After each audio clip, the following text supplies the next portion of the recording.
Bonjour et bienvenue dans cet accompagnement. Aujourd'hui, on va parler des caprices. Et si je te disais que les caprices n'existent pas? Il nous est transmis de génération en génération que tous les comportements jugés inappropriés des enfants sont des caprices. Que ce soit les tapements de pied, les cris, les je ne veux pas, les je me roule par terre sur le sol, enfin bref, toutes les manifestations corporelles que l'enfant utilise pour exprimer son opposition, sa colère ou sa frustration. On nous a toujours inculqué que l'enfant a des réactions violentes pour s'opposer à notre autorité dans le seul but de nous défier. Ainsi souvent on te dit de ne pas te laisser marcher sur les pieds et d'affirmer ton autorité sur l'enfant, il doit rester à sa place. Dans cet accompagnement, je vais t'emmener à changer ta vision du caprice. Je vais te donner des pistes pour mieux comprendre l'enfant, pour décoder les besoins cachés derrière ses comportements. Qu'est-ce qu'il se passe réellement dans le cerveau de l'enfant ? Le cerveau de l'enfant, il est totalement immature. Toutes les parties du cerveau sont en construction, notamment la zone préfrontale, elle est vraiment très immature. La partie du cerveau qui régit l'enfant, c'est principalement le siège des émotions. Pas que, mais c'est ce qui nous intéresse aujourd'hui. Ce qui veut dire que quand l'enfant vit une émotion, le cerveau a du mal à gérer l'intensité avec laquelle il doit traiter l'information. Quand l'enfant vit quelque chose qu'il ne maîtrise pas parfaitement, et quand les stimulations sont trop importantes autour de l'enfant, le cortisol, qui est l'hormone du stress, va se libérer en grande quantité dans le cerveau. Et c'est cette hormone-là qui va déclencher une tempête émotionnelle qui se traduit par ce qu'on appelle, nous les adultes, les caprices. Je vais te donner un exemple très concret pour que tu puisses bien comprendre et conceptualiser ce que je t'explique. Imagine que tu es au supermarché avec ton enfant de 2 ans, en fin de journée, qu'il a vécu sa journée à la crèche ou chez la nounou ou qui tu veux, et qu'il a vécu énormément de contrariétés parce que son petit copain lui a piqué sa tétine toute la journée et qu'en plus, il n'avait pas son doudou parce qu'on l'a oublié ce matin à la maison. Toutes les choses qu'il a déjà vécues tout au long de la journée ont déversé couche après couche l'hormone du stress qui est le cortisol dans son cerveau. Quand il va arriver dans le supermarché, il va te demander d'avoir un paquet de gâteaux que tu n'as pas du tout prévu d'acheter parce qu'il est plein d'additifs, bourré de sucre, bref. Tu sais ce qui n'est pas bon pour lui, alors tu lui dis non, pose ce paquet de gâteaux et viens ici. Et là, il va te faire une crise de fou furieux. Il va se mettre à se rouler par terre parce que tu n'as pas voulu lui acheter le paquet de gâteaux. Tu vas te taper la honte de ta vie et tu vas repartir en colère contre ton enfant, frustré d'avoir vécu une telle situation. Est-ce que ça te parle mon exemple ? Je suis sûre que oui. Et si nous cherchions à savoir ce qu'il s'est réellement passé dans la tête de ton enfant ? Est-ce que tu penses vraiment qu'il a eu ce comportement pour s'opposer à toi et te faire craquer pour acheter ce paquet de gâteaux ? Eh bien, pas du tout. Et je vais t'expliquer, mais ces gâteaux, en vrai, ils s'en fichent complètement. Dans ce supermarché, il y a beaucoup trop de stimulation. Il y a les lumières, le monde, le bruit, la musique, les couleurs, les paquets de gâteaux et autres aliments que l'enfant a vus à la télé ou je ne sais quoi. Bref, tu vois, énormément d'informations. Cet enfant qui a déjà emmagasiné du stress tout au long de la journée va avoir son vase de cortisol déjà vraiment très rempli. Quand il va se diriger vers le paquet de gâteaux, celui que tu ne veux pas lui offrir, pour lui c'est comme s'il avait enfin trouvé quelque chose qui va apaiser la tempête émotionnelle qui est en train de monter en lui. Parce que c'est quelque chose qu'il connaît et son cerveau il va se focaliser dessus. Il sait inconsciemment que lorsqu'il va manger ce gâteau, cela va produire en lui une dose d'ocytocine. L'ocytocine qui est aussi une hormone de plaisir. Et ainsi, elle va apaiser, si vous voulez, les couches de cortisol. Elles vont commencer à descendre. Et ça va faire taire légèrement la tempête qu'il est en train de vivre à l'intérieur de lui. Quand tu vas lui dire non, tu vas faire exploser cette tempête et ça va se traduire par ce que l'on appelle un caprice, qui est en fait ni plus ni moins que la goutte de cortisol de trop qui a fait déborder le vase. Finalement, le cerveau là, il gère plus rien du tout. Et tu crois probablement que l'enfant défie ton autorité à ce moment-là. Mais en réalité, l'enfant n'a pas la faculté de manipuler l'adulte. Son cerveau est bien trop immature pour élaborer de telles stratégies pour nuire, et encore plus pour tenir à toi sa figure d'attachement. Son seul but est de revenir à un état de bien-être et d'apaisement. Alors, tu vas me dire, mais comment on peut aider l'enfant à ne pas déclencher la crise, mais sans lui donner ce paquet de gâteaux parce que t'as le droit de vouloir ne pas lui acheter. On vient de voir que pour diminuer son stress, l'enfant va se diriger vers quelque chose de rassurant et qui procure du plaisir. Donc au lieu de dire non, tu pourrais peut-être partir sur une acceptation du besoin de l'enfant en lui expliquant que tu as compris que c'était compliqué pour lui de gérer et que tu vas l'aider. La première chose à faire vraiment, c'est d'éviter à l'enfant de vivre des situations de stress trop importantes.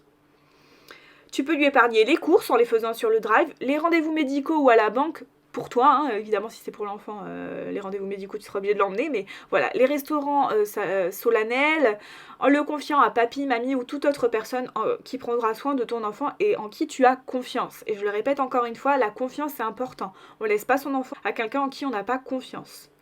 Si jamais tu n'as pas le choix, hein, parce que ça va arriver, il y a plein de fois où tu n'auras pas le choix, le secret que moi j'ai trouvé et qui fonctionne très très bien, c'est de donner un objectif en entrant dans le magasin pour aider le cerveau à se canaliser et ne pas partir dans tous les sens. Donc par exemple, tu peux laisser l'enfant choisir les pommes ou lui demander de t'aider à mettre les aliments dans le caddie, peut-être même lui prendre un petit caddie dans lequel il aura tous les légumes et les fruits, tu vois.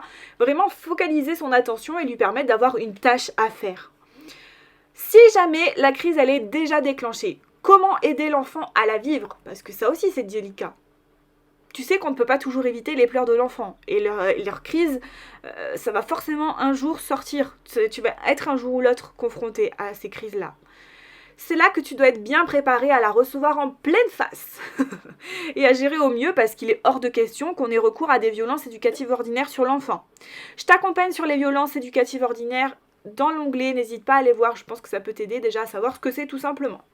Donc là, je vais te donner une piste qui devrait te servir tout au long de ta parentalité ou ta carrière si tu es professionnel de la petite enfance. C'est un positionnement que moi, personnellement, je prends systématiquement quand je suis confrontée aux colères, oppositions, frustrations de l'enfant. Et je te promets que ça fonctionne. La première chose que je fais, c'est que je m'abaisse à la hauteur de l'enfant, toujours. La deuxième chose, j'accueille l'émotion et me positionne en adulte empathique. Qu'est-ce que ça veut dire? C'est que je me mets à la place de l'enfant et je ne fais pas interférence avec mes propres émotions.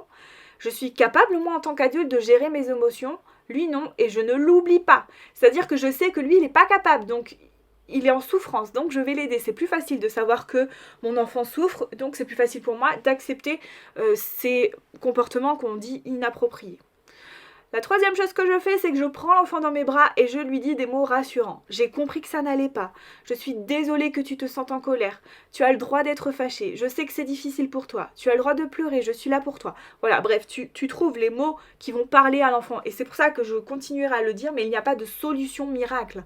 Ce que je suis en train de dire, c'est que, voilà, je te donne des pistes et il faut que tu adaptes tout ça à l'enfant qui est en face de toi.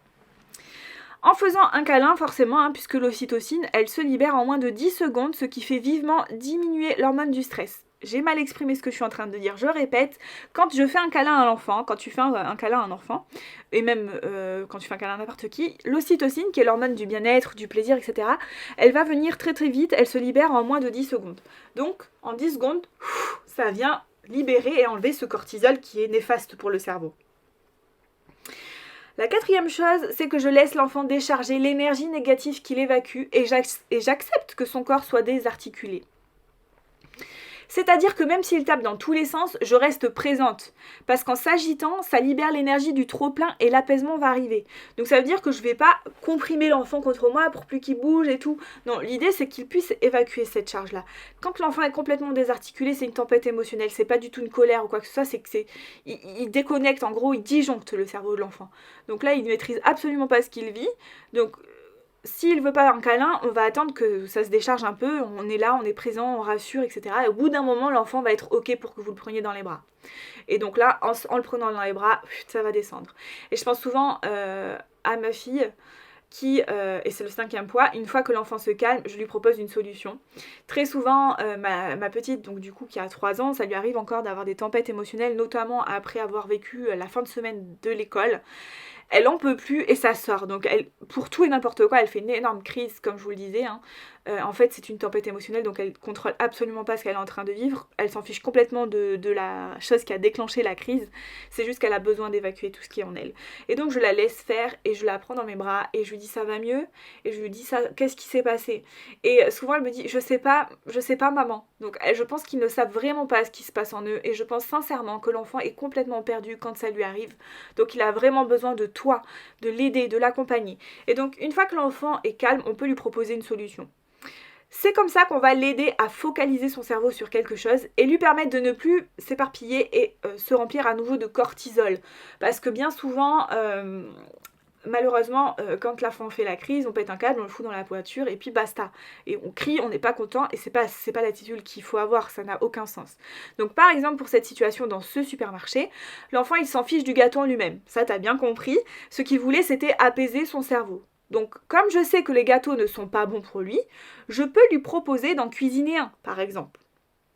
Et donc on va aller chercher les ingrédients pour les faire. Et du coup, ça va focaliser son cerveau et désamorcer la tempête, puisque ça va susciter son intérêt, et on va faire un moment de partage qui va cadrer les pensées et apporter beaucoup d'ocytocine, et l'ocytocine va totalement apaiser cette tempête qui était en lui. Voilà un petit peu cet accompagnement sur le caprice. Donc j'espère que ta vision du caprice a changé, que tu as pu apprendre de nouvelles choses et que je t'ai offert des pistes concrètes pour t'aider à gérer les comportements inappropriés de l'enfant.